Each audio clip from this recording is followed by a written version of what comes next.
to it, but what he's doing, he's a former military, former law enforcement officer, and former specialist in security.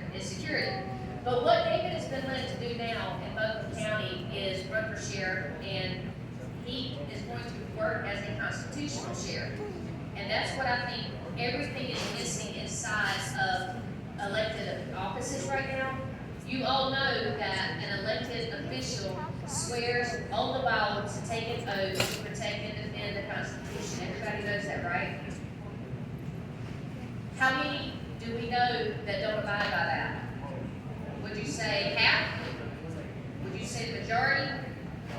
So what I like in this movement with David is holding to account those who are corrupt and do not follow the oath that they have sworn to abide by. So David, if you would join me up here, please. Let's give David a little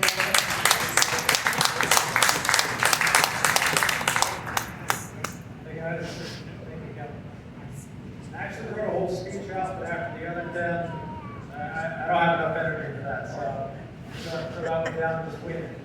All right, so as Kevin said, I'm actually running for sheriff of Buncombe County. I had no calling to running for sheriff in my life.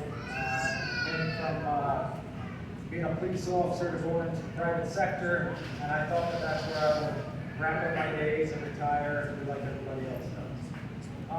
But now here we are, and after the 2016 election, I sort of stopped and I'm going, wait a minute, what's going on? You got somebody that's running for president that wants to do a good job, and I feel like he's going to do a good job. But from the get-go, he was already ostracized.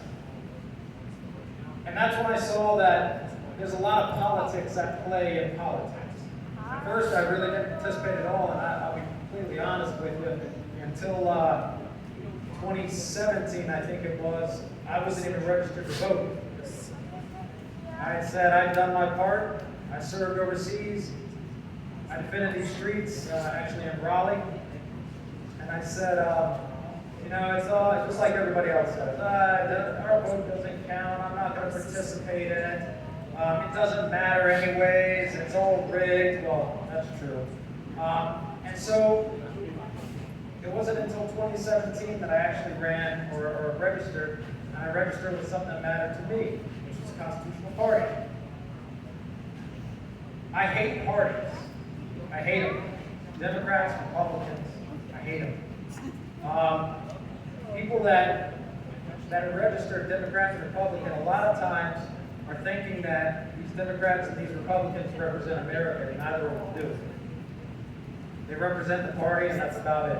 They want power, they want control, and then they get us to vote for them, and then people vote down ticket, and then they end up complaining about rhinos or somebody's not doing their job, people are making a difference. So now what we've ended up with, because of our voting techniques, are a bunch of people in office who are not elected officials. I just want to go ahead and straighten that term out. There was an older gentleman that talked to me one time. He said, you know, son, when I was young, we called them public servants. And it dawned on me. I said, well, elected officials, it sounds like they can tell you to do something, you'll do it. Public servant sounds like they tell you to do something, you just go, I don't think so. You're a servant of mine. We need to start using that term again, because that's